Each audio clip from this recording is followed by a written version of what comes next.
Boa noite. Vamos começar aqui a nossa última aula do, do nosso mês de janeiro, né? Fechando aqui nossa matéria de noções de medicina legal. E hoje nós vamos falar aí sobre a destinação dos cadáveres, o que acontece, né, com o cadáver após a sua morte. Tá todo mundo me escutando aí direito?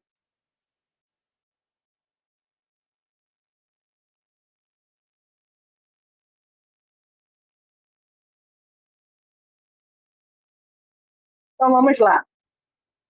Após a morte, o corpo inanimado ele pode ter vários mais variados destinos, tais como a inumação simples, que consiste no sepultamento do cadáver, e é o destino mais comum, sendo colocado em urnas próprias e inumado em sepulturas, túmulos ou jazigos. A inumação simples, né, é o enterro do cadáver. Recomenda-se que o sepultamento não deva ocorrer antes das 24 horas e nem depois das 36 horas, salvos, salvo em casos especiais como epidemias, guerras e afins, podendo ser feita antes desse prazo. Então, para que você enterre, né, o seu ente querido, algum cadáver, você tem que respeitar esse tempo aí de limite de 24 e 36 horas. Salvo aí com essas exceções que eu citei. Essa aí é a inumação simples. Nós temos a inumação com necropsia, a obrigatoriedade da necropsia nas mortes violentas, estão disciplinadas pela lei processual penal. Então, vocês já sabem, né, que sempre que tiverem uma morte violenta, incluindo um acidente, homicídio, suicídio, morte suspeita, vai entrar aí, né, a ação do necropsista, do IML, do médico legista, dos peritos. Vai ter ali uma perícia para realizar ali, né, a necropsia nesses casos. Então, faz ali a incisão no corpo, mexe nos órgãos, eles são ali todos revirados, eviscerados. Então, tem essa diferença. A única coisa entre um e o outro é que a inumação simples ocorre em corpos que não precisou passar pela necropsia, e a inumação com necropsia, como já diz o nome, né, passou aí pelo processo de necropsia, foi aberto. Após a prática da necropsia nesses casos, a inumação do cadáver segue o rito comum de enterro. Então, depois ali do exame de necropsia, vai ali reconstruir o cadáver e ou o cadáver vai para o laboratório para fazer ali uma preparação do corpo, ou já vai direto para a funerária para fazer a inumação, o sepultamento desse cadáver. Então, a diferença entre um e o outro é esse. Nós temos a imersão. A imersão eu não cheguei a colocar na aula, mas eu mencionei ela em uma questão, né? A imersão, antigamente, antes do aperfeiçoamento, os corpos que faleciam em alto mar, após suas formalidades legais, eram submersos na água. Sua finalidade era evitar a putrefação e o mal-estar reinante entre os passageiros e tripulantes. Então, antigamente, essa prática de imersão era muito comum, né? Hoje, não temos mais isso, né? A destinação do cadáver geralmente é a inumação, que é o sepultamento, cremação, que vocês vão ver agora também, ou a. Agora esqueci até o nome. Cremação, imersão. Deixa eu passar aqui. Cremação. Neste processo, o cadáver é transformado em cinzas em fornos elétricos especiais, que suportam temperaturas de 800 a 1.200 graus, constituído por uma grelha giratória em um coletor de cinzas. Esse processo dura entre 1 e 2 horas. A cremação é o outro processo aí que envolve, né, a cremação, o destino, a destinação do cadáver. A cremação apresenta vantagens, como forma mais higiênica, prática e economia, porém também tem seus inconvenientes, tornando impossível a realização de uma nova perícia. Por esta razão, a cremação não é recomendada em casos de mortes violentas ou suspeitas, sendo necessária autorização judicial para que possa ser aprovada nesses casos. Então, para que aconteça ali a cremação, nós temos dois requisitos. O primeiro é que essa morte tenha sido natural, oriunda aí, né, do envelhecimento ou de alguma doença. e que o decujus, né, o falecido em vida, já tivesse manifestado esse desejo de ser cremado. O decujus tinha que ter deixado em vida, né, ali também escrito que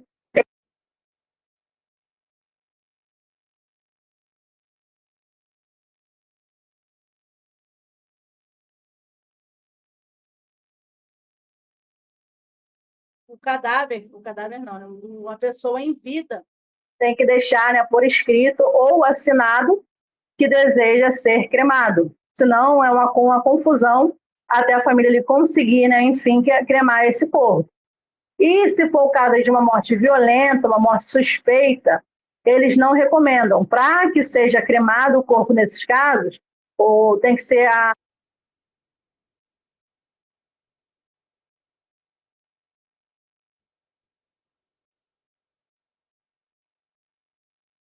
realização da necropsia, porque senão eles vão vetar, porque se for necessário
o telefone tinha desligado sozinho aqui, gente. Perdão aí. Vou colocar ele aqui de volta.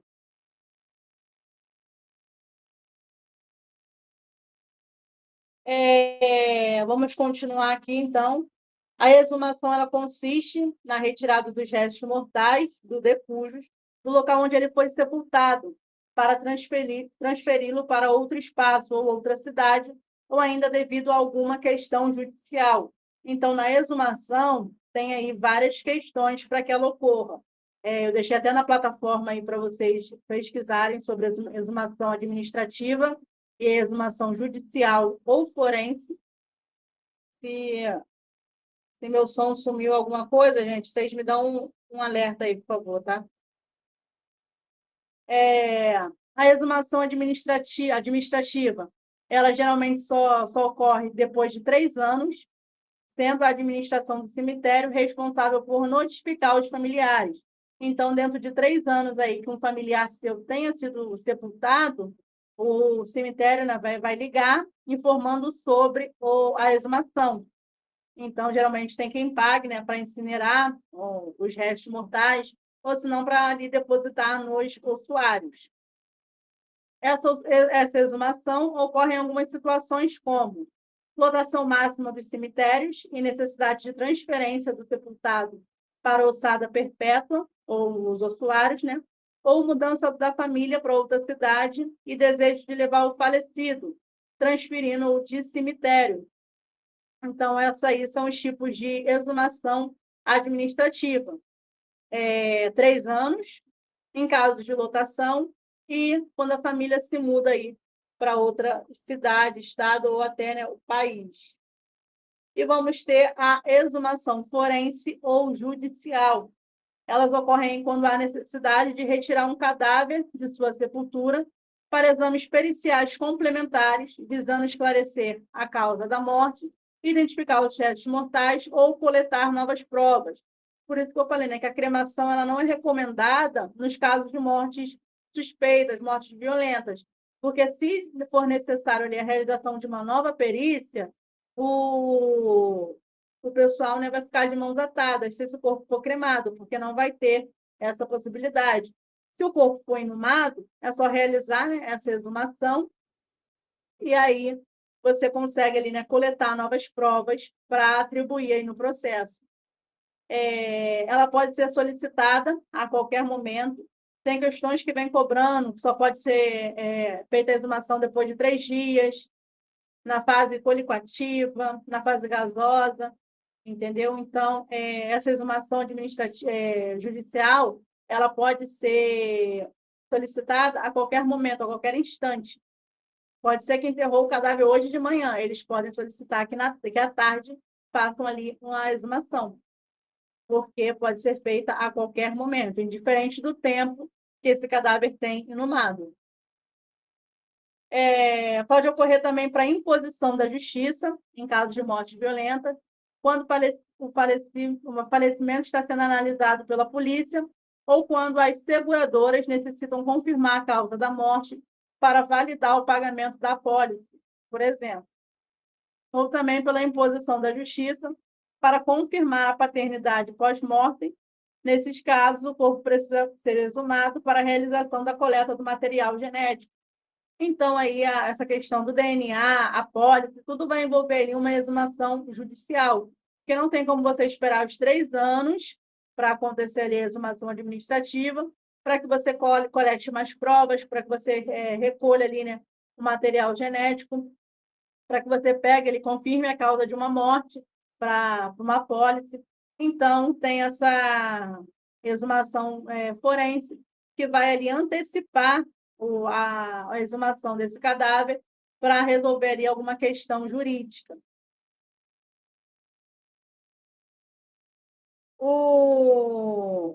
No Código de Processo Penal, nós temos o artigo 163, que diz que, em caso de exumação para o exame cadavérico, a autoridade providenciará para que, em dia e hora previamente marcados, se realize a diligência da qual se lavrará auto circuncidado. Ou seja, tem que fazer ali, né, a exumação de um cadáver, não é só ali a autoridade chegar e falar assim, olha, eu quero que tire esse cadáver. Não, você tem que agendar um dia e avisar ali para o cemitério. Aí eles vão notificar os familiares sobre essa exumação, o dia e o horário, e aí, quando chegar nesse dia e o horário marcado, os familiares podem estar presentes para acompanhar essa exumação. Pessoas que estiveram, né, na hora da inumação podem estar presentes também para acompanhar a exumação.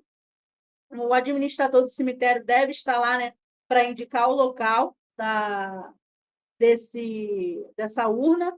Então, no parágrafo único vem dizendo, o administrador do cemitério público ou particular indicará o lugar da sepultura sobre pena de desobediência, no caso de recusa ou de falta de quem indique a sepultura ou de encontrar-se o cadáver em lugar não destinado à inumação. A autoridade procederá às pesquisas necessárias, o que tudo constará do auto.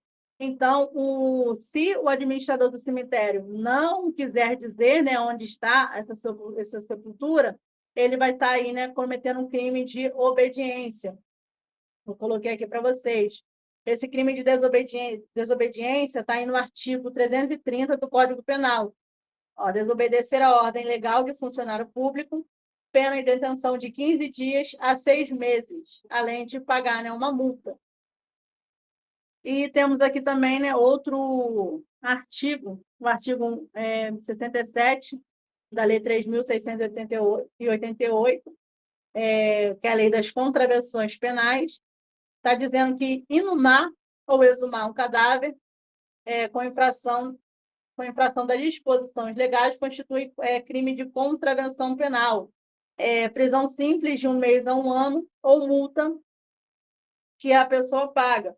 Se você inumar alguém sem os devidos trâmites legais, vai ser caracterizado aí, né, contravenção penal, ocultação de cadáver, ou se você exumar alguém, né, tirar algum corpo de uma determinada sepultura sem os determinados trâmites legais. Isso aí está previsto em lei e tem pena de prisão e multa. Então, a exumação ela tem que ter um dia marcado, com hora marcada, os familiares devem ser notificados e o administrador do cemitério tem que estar ali junto com a autoridade policial para indicar, né, aonde essa urna, essa sepultura está. Vamos continuando aqui.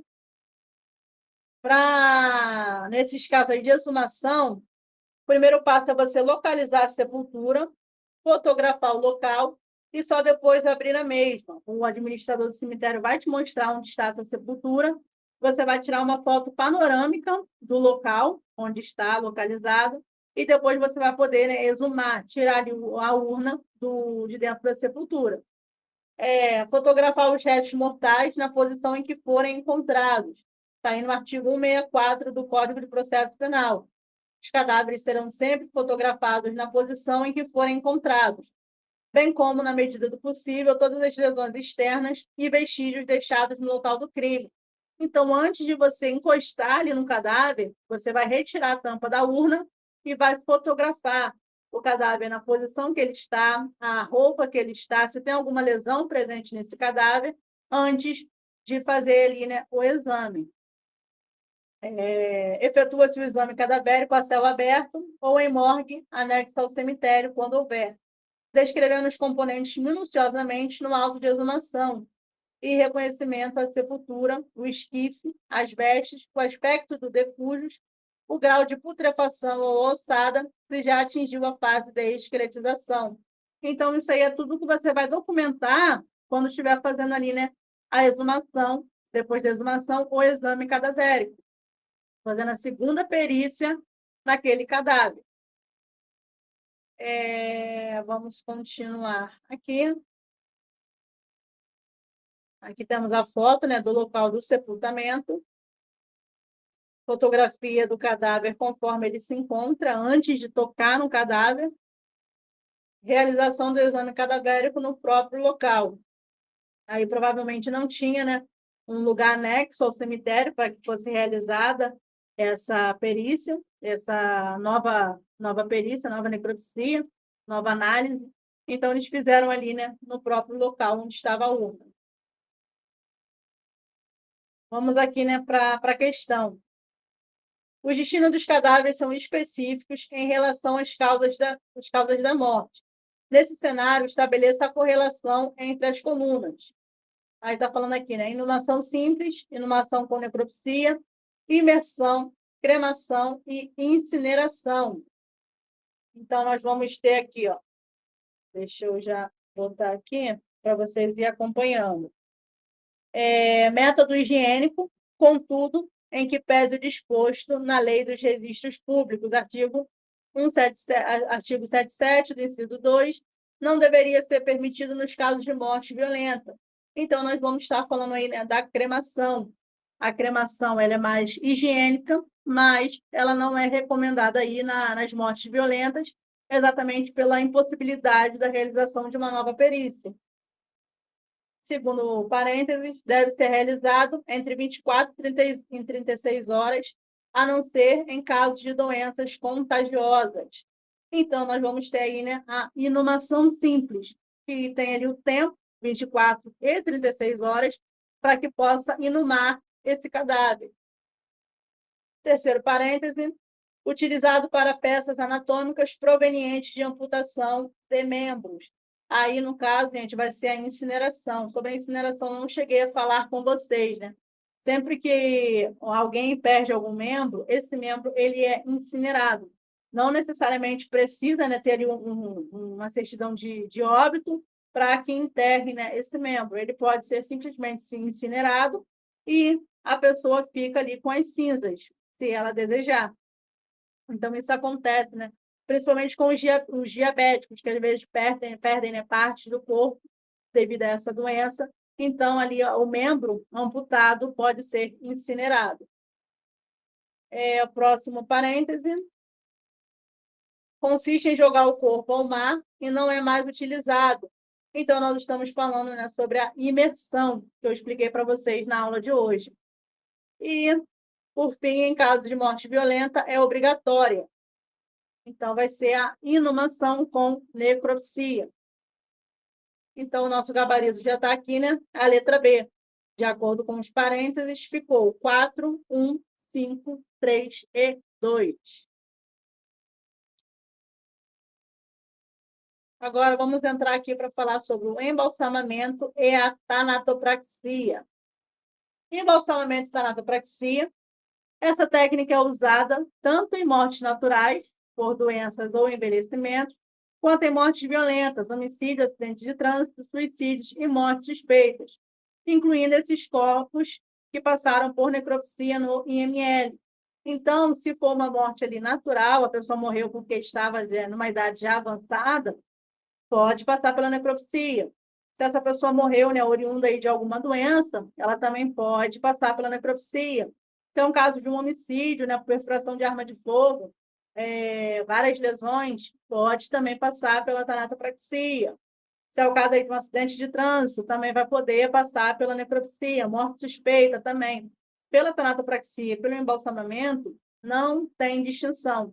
Qualquer tipo de morte pode passar pelo laboratório e não é obrigatório. Ou a pessoa vai ter um plano funerário, e esse plano funerário vai englobar a tanatopraxia, então ela vinha pagando, né, o plano funerário, já incluindo a tanatopraxia, veio a falecer, automaticamente ela já vai para o laboratório de tanatopraxia, e também tem a forma particular, o familiar paga para o corpo, né, ir para o laboratório, para eles fazerem a higienização, a conservação, e depois ele voltar ali, né, para o velório. Então, o embalsamamento e a tanatopraxia, eles podem ser feitos em qualquer tipo de morte, e não é obrigatório. Ambas as técnicas visam a conservação do corpo para o velório, sendo a tanatopraxia utilizada para velórios dentro de poucas horas e o embalsamamento para velórios mais longos e translados. Essa é a principal diferença entre uma e outra. A tanatopraxia, ela vai ser utilizada ali, né, para conservar os corpos com pouco tempo ali para o sepultamento, para a inumação. Então, não precisa, né, de um cuidado maior, de muitos produtos, porque vai segurar ali o corpo, né, até o horário ali da inumação. Agora, o embalsamamento é para casos de velórios mais longos. Vamos supor que é um caso de um translado. O corpo está aqui no Brasil, vai ser enterrado lá nos Estados Unidos. Então, vai ter que ter um translado, né? Então, tem que fazer um embalsamamento para que conserve esse corpo por mais tempo. Tem casos que tem que esperar familiares vir para um país ou ir para outro estado para participar do velório. Então, nesses casos também se faz o embalsamamento para que dê tempo ali, né, dos familiares chegarem até, até o local aí do velório. Então, essa é a diferença entre os dois. A diferença também é a quantidade de produto. A tanato no corpo natural vai ser feita pela artéria carótida ou pela artéria femoral na coxa. E o embalsamamento também. A diferença aí vai ser a quantidade de produtos. Se for um corpo que veio do IML, que está ali desconectado, que esse corpo foi aberto, então, né, você vai fazendo a tanatopraxia, a conservação desse corpo, artéria por artéria. Vai pegar a braquial direita, a braquial esquerda, ilíaca direita, femoral esquerda. Vai pegando todas as artérias e vai injetando para poder conservar esse corpo. A realização dessa conservação aí em corpo natural e corpo de IML tem uma diferença bem gritante. Mas as duas técnicas aí visam, né, na conservação do corpo, a tanato sendo algo mais rápido e o embalsamamento, né, um velório mais demorado, que requer mais dias. Então, o embalsamamento ele vai envolver mais produtos, mais fluidos, e a tanatopraxia menos. Outra coisa aqui que vocês têm que saber é a diferença entre necropsia e tanatopraxia, entre embalsamamento. Embalsamamento e a tanatopraxia, eles vão visar aí na conservação do corpo apenas, e a necropsia vai ali estar englobada a tentar descobrir a causa da morte, o modo da morte, o tempo de morte, né, através aí da cronotanatognose, a identificação do cadáver, enquanto a tanato vai apenas conservar o cadáver. Em caso de espera, o corpo não fica congelado, não. Ele fica bem duro, vou usar esse vocabulário vulgar. Ele fica bem duro, bem rígido, o corpo. Você aperta, você sente o corpo bem duro. Por quê? Porque tem muito formol ali naquele corpo. Então, não tem o que se fazer. O familiar também não pode reclamar, porque isso é explicado no ato aí do procedimento, no ato da contratação, que o corpo vai ficar bem rígido por causa dos produtos, para manter, né, ali a aparência até o momento ali do sepultamento.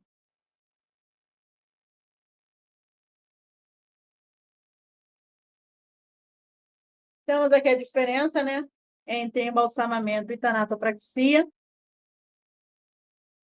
E a necropsia, o embalsamamento ele vai focar aí. Tirei sua dúvida, Camila? O embalsamamento aí ele vai focar na conservação do corpo. Ele só pode ser realizado em funerárias ou em laboratórios de tanatopraxia. A forma de trabalho é por contrato, por CLT ou de forma livre, e é realizada em qualquer tipo de morte, não sendo obrigatória.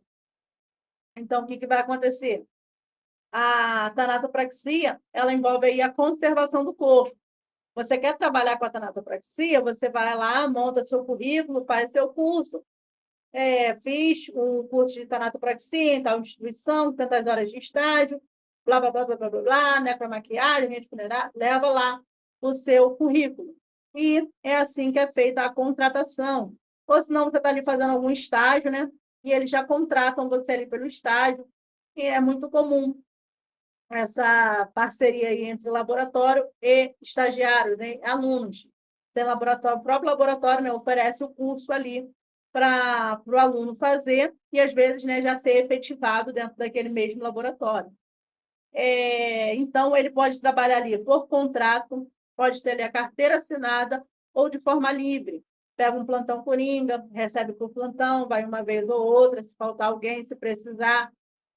Tem alguns casos também, quando tem acidentes grandes, um que eu lembro aqui que eu posso citar para vocês foi o da Chapecoense, e eu não sei se vocês sabem, mas os corpos vieram para cá, para a conservação, foram feitos aqui em Nova Iguaçu, a conservação de todos esses corpos.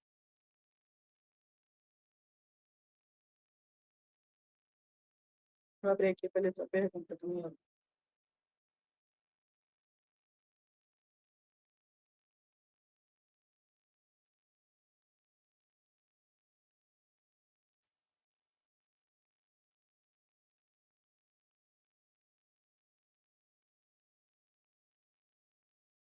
Não, ele fica pronto, ele já fica pronto ali desde o do momento que chega. Aí, geralmente, ele fica separado num canto, chegou um corpo para embalsamamento. Aí esse corpo ele vai ser feito no momento que ele chega e vai ficar lá num cantinho reservado. De vez em quando um técnico vai lá com uma seringa, aí vai injetando mais um pouquinho de produto e esse corpo fica ali reservado. Se o corpo for sair do laboratório daqui a 5 dias, ele vai ficar esses 5 dias conservado lá no cantinho dele. De vez em quando vão lá olhando como é que está a fixação, como está ali o andamento do processo. Aí, depois que deu o dia desse corpo sair, aí eles vão vestir, vão preparar, vão colocar na urna para o agente funerário buscar. Fora isso, não fica lá, não. Até porque se ficar lá no canto, no laboratório de tanato não tem geladeira. Então, tem que manter ele conservado, tem que manter ele no formol, porque senão vai entrar em decomposição. Vai entrar aí nas fases da putrefação. E a tanatopraxia, né, o embalsamamento, ele visa evitar, né, que o corpo entre nos processos aí de decomposição. Então, assim que o corpo chega, tem que fazer ali o procedimento. Aí ele vai ficar lá até a saída desse corpo.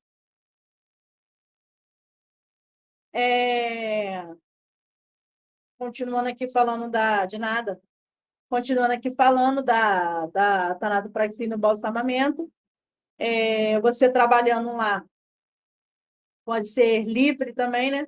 Vai fazendo lá os seus plantões. No caso da Chapecoense, que eu estava falando, envolveu muita gente, porque eram muitos corpos. Então, eles vieram para cá, aí juntou um monte de gente para ajudar ali na conservação desses corpos. Então, acabou sendo plantões livres, né? O pessoal que foi para lá ajudar, teve alguns que foram de boa vontade, teve outros que receberam. Então, tem essa questão aí na tanatopraxia. E, como eu já falei, ela pode ser realizada em qualquer tipo de morte e não é obrigatória. Se o familiar não quiser realizar a tanatopraxia, mesmo o plano funerário, né, dando essa oportunidade, essa vantagem, ele pode recusar, falar, não quero que passe pela tanato, quero só uma higienização simples, entendeu? Não é obrigatório. Agora, a necropsia, você vai ali, né, descobrir qual foi a causa da morte daquele cadáver. O que levou ele à morte? A necropsia ela é feita dentro do IML da polícia ou nos hospitais. Se acontecer um fato da pessoa morrer no hospital, o médico ficar com dúvidas ali, né, sobre a causa morte, ele pode solicitar ali uma necropsia. Só que a necropsia hospitalar, ela precisa ali da autorização da família. Vocês vão ver isso na aula em técnicas de necropsia, que eu vou explicar para vocês os tipos, né, de necropsia. A necropsia hospitalar, ela precisa da autorização da família. Agora, a necropsia forense, a necropsia judicial, que acontece dentro do IML, ela independe da autorização da família. Se o familiar não quiser, ele vai ficar ali só não querendo, porque é obrigatório fazer. Tem os casos também, né, que religião não permite que abra, né, o corpo da pessoa, mas aí, né, só vai poder se livrar da necropsia se um juiz autorizar ali a não realização desse procedimento. Fora isso, é obrigatório, por lei, você fazer o procedimento de necropsia em todos os tipos, todos os casos de mortes violentas. Para você trabalhar com a necropsia, você tem que ser concursado. Concursado para o hospital, concursado ali para a polícia técnico-científica. E obrigatória nos casos de mortes violentas, que vocês também já sabem. Deixa eu passar aqui agora. Como cai na prova? Assinale a alternativa correta a respeito do embalsamamento. A. Consiste em introduzir nos vasos do cadáver líquidos desinfetantes, conservadores e de alto poder germinicida. A formalização é o método mais comum utilizado no Brasil. Consiste na injeção intraarterial de aldeído fórmico no cadáver. Letra B. É o acondicionamento do cadáver em recipientes aromatizados para fins religiosos. Letra C. É o acondicionamento do cadáver em temperaturas abaixo do ponto do congelamento. A letra D. É realizada o regulado e regulado pelos profissionais de funerárias. Deve ser supervisionado por uma autoridade judicial. E é o processo de congelação dos restos humanos que poderá ser realizado ou supervisionado por qualquer profissional de saúde. Nossa alternativa vai estar aqui, né? Logo na letra A, embalsamamento, né? Ele vai introduzir aí, né, esse formol, esse líquido arterial no corpo, com o intuito aí, né, de conservar. Vai tirar ali o sangue e vai injetar o formol, a solução ali, né, conservadora, fixadora, para manter ali o cadáver na sua aparência normal. Vamos para a próxima. Dentre as alternativas, a marca que não corresponde ao objetivo da tanatopraxia e do embalsamamento. A. Desacelerar o processo natural de putrefação, garantindo que o corpo permaneça em condições adequadas durante o velório, que pode durar dias, ou para o transporte de longa distância. Sabemos, né, que essa é uma das funcionalidades, então essa questão vai estar certa. B. Estão procurando a alternativa que não corresponde, a alternativa incorreta. B. Higienizar o corpo, desinfetá-lo para eliminar bactérias, fungos e vírus, reduzindo riscos biológicos tanto para os profissionais que manuseiam o corpo, quanto para as pessoas que frequentam o velório. Então, também está certo. Letra C. Reestabelecer uma feição serena e digna, similar à da pessoa em vida, o que contribui para amenizar o trauma da perda e a adaptação dos enlutados. Também está certo. Determinar a causa e as circunstâncias da morte de um corpo. E, letra E, através da aspiração de fluidos e tamponamento de orifícios, evita-se a liberação de gases e líquidos, prevenindo maus cheiros e odores desagradáveis, assegurando conforto no ambiente do velório. Então, nosso gabarito aqui, né, está na letra D. A determinar a causa e as circunstâncias da morte de um corpo é o que não compete aí, né, a tanatopraxia e o embalsamamento. Isso aí, né, é a função da necropsia. A tanatopraxia e o embalsamamento, eles estão aí, né, só englobados aí na conservação do cadáver e na despedida digna aí, né, proporcionar a despedida digna para o familiar. Após a morte, iniciam diversos procedimentos relacionados ao destino do cadáver, que dependem da causa médica da morte. Julguem o item a seguir. O embalsamamento é uma técnica aplicada aos cadáveres que não foram abertos após a morte. Falei com vocês, né? Que indiferente de se esse cadáver passou pela necropsia ou não, ele pode ser embalsamado, ele pode passar ali pela tanatopraxia. O embalsamamento e a tanatopraxia, eles são feitos, né, em qualquer tipo de morte, não tem distinção. Então, o procedimento é diferente, é mais trabalhoso no cadáver do IML, porém, né, pode ser feito em qualquer tipo de morte, não vai ter essa distinção. Então, aí, né, essa questão aí está errada. Em que situação a exumação pode ser realizada antes dos 3 anos previstos em lei? A. Por vontade da família. B. Para fins de investigação judicial. C. Em caso de atraso no pagamento. E D. A critério dos coveiros do cemitério. Essa aí também está fácil, né? Gabarito, letra B. Para fins de investigação judicial, pode realizar a exumação antes dos 3 anos, para coletar, né, alguma prova, material genético, seja lá o que for. A exumação judicial, ela permite aí, né, a exumação antes dos 3 anos previstos aí na exumação administrativa. Isso aqui já está até com a resposta para vocês. Ó. Em relação ao destino do corpo inanimado do homem, após a morte, assinar a alternativa correta. Sepultamento não deve ocorrer antes das 24 horas nem depois das 36 horas. Para a cremação em caso de morte violenta, é necessária autorização judicial. A necropsia clínica é sempre obrigatória em caso de mortes violentas. Para a cremação em caso de mortes violentas, deve predominar a vontade dos familiares. E para a cremação em caso de mortes violentas, é suficiente o médico legista não se opor. Então, na letra A, né, o sepultamento deve ocorrer antes, entre 24 e 36 horas. Na letra C, a necropsia clínica, ela é obrigatória em caso de mortes violentas, não é nada a ver, não é necropsia clínica. A necropsia clínica é que acontece no hospital, tem que ter autorização da família. Para cremação em caso de morte violenta, deve predominar a vontade dos familiares, também não. Tem que ter ali a autorização do médico e de uma autoridade, de um juiz.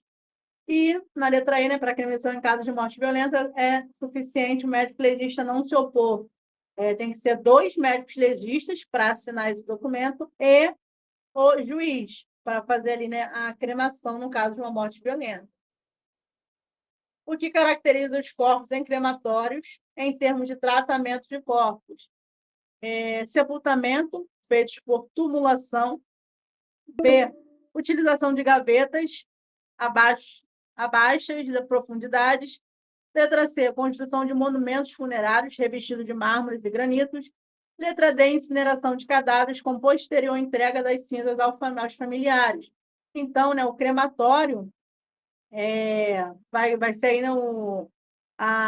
o que vai ser responsável aí pela incineração, né, e entregar as cinzas para o cadáver. Então, nosso gabarito vai estar aí na letra D. Já apareceu aqui que minha chamada daqui a pouco vai estar terminando, que eu falo muito. Vou finalizar aqui, gente, nossa aula. Já deixei gravada aqui, depois eu vou deixar lá na plataforma, para quem quiser assistir, quem não conseguiu assistir, e para quem quiser, né, assistir novamente. Depois eu vou colocar lá no grupo de vocês as aulas do mês de fevereiro, para vocês verem se vocês querem renovar as aulas, saberem qual vai ser os conteúdos que iremos estudar em fevereiro. E também eu estou com uma novidade para trazer para vocês, né? Já que vocês são meus alunos, né? Vocês são meus VIPs, já vou começar adiantando o assunto aqui com vocês. Até final de fevereiro, está previsto para sair o concurso para a Polícia Civil, nos cargos de perito, legista e para perito criminal. Se sair o cargo ali, né, para perito criminal na área de medicina legal, eu vou estar disponibilizando aí, vou ver como é que eu consigo disponibilizar para vocês e dividir o meu material que eu tenho aqui com vocês, porque não vai cair apenas a matéria de medicina legal. Depois eu vou mandar um print para vocês, que tem muito conteúdo de necropsia dentro aí da matéria de medicina legal, mas também tem direito penal, direito constitucional, direito administrativo. Então, eu vou começar a dividir essa matéria com vocês para quem tiver interesse em fazer esse concurso. Depois vocês pesquisam lá, porque tem algumas faculdades que são aceitas e eles demoram a chamar. Então, você pode começar a fazer a faculdade agora. Se você for chamado, você pode pedir final de fila para você terminar, dar tempo de você terminar a sua faculdade. E também até para você ter uma noção, né, do ambiente de prova, como é a prova de um concurso, para você, né, ficar ali por dentro do que você vai passar quando chegar também ao concurso de necropsia. E também vai ter, né, para perito legista. Para legista também cai muita coisa de necropsia. Eu peguei uns editais antigos, aí eu grifei tudo que é matéria que nós vamos trabalhar, né? Inclusive, eu estava pegando isso aqui antes de começar a aula aqui com vocês, e estava lá de perito criminal, falando sobre destinação do cadáver. Aí lá no edital de perito criminal, na área de medicina legal, falando sobre destinação do cadáver, exumação, inumação, cremação. Então, são coisas que também caem na prova para perito criminal e para perito legista. Tem técnicas de necropsia, traumatologia, balística, sexologia, toxicologia, muitas coisas aí que eu trabalho aí dentro da área de necropsia e que é cobrado nessas provas. Então, eu vou começar a ver aqui como vai funcionar. Aí, assim que sair o edital, eu começo a compartilhar outros conteúdos também com vocês. Que aí já dou, né, aquele bizu, vocês já começam a estudar e, quem sabe, aí consigam já a sua aprovação em um outro concurso. E fica aí só aguardando ser chamado e se preparando também, né? Continue estudando. Se tiver que fazer a faculdade, vai lá e faz a faculdade. O importante é você se preparar, você estar preparado, você estar ali, né, ambientalizado com o local de prova, com o concurso, porque é muita pressão. Então, você já vai ali se adaptando, se acostumando para quando você, né, for pegar firme para fazer o concurso de necropsia. Porém, vai que você passe, né, para perito criminal, passe para perito legista, está ótimo também, ainda vai ganhar um pouquinho mais. Então, vou ajudar vocês nessa questão aí também. Depois eu vou explicar aí como vai funcionar direitinho. Eu vou finalizar aqui com vocês, tá? Já falei que a aula vai ficar gravada. E muita matéria normal. Português, cai português, direito administrativo, direito penal, noções de prova, lei anticrime, Maria da Penha. Depois procura editais antigos para você ver. O bom é que tem o padrão, entendeu?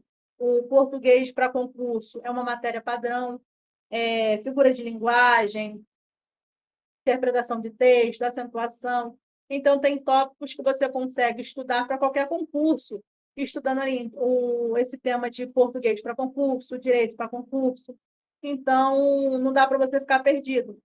Consegue aí, né, acertar tudo de acordo com a matéria do concurso. É tipo um padrão. Depois eu até vou jogar lá no grupo um edital para vocês dar uma olhada. Aí vocês comparam o edital de necropsia com o edital de legista, com o edital de perito criminal. Na parte aí de específica, tem muita matéria que bate, na parte de português, muita matéria bate, para basicamente todas. Noções de direito penal também, basicamente todas batem, direito administrativo.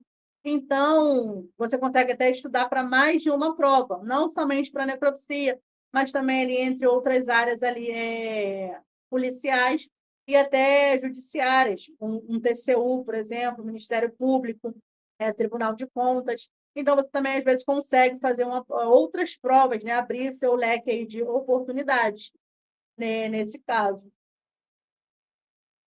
Certinho, Camila?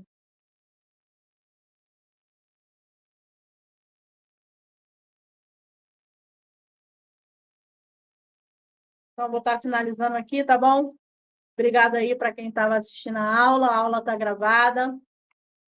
Beijos, beijos. Até a nossa aula aí em fevereiro agora, gente. Valeu, tamo junto.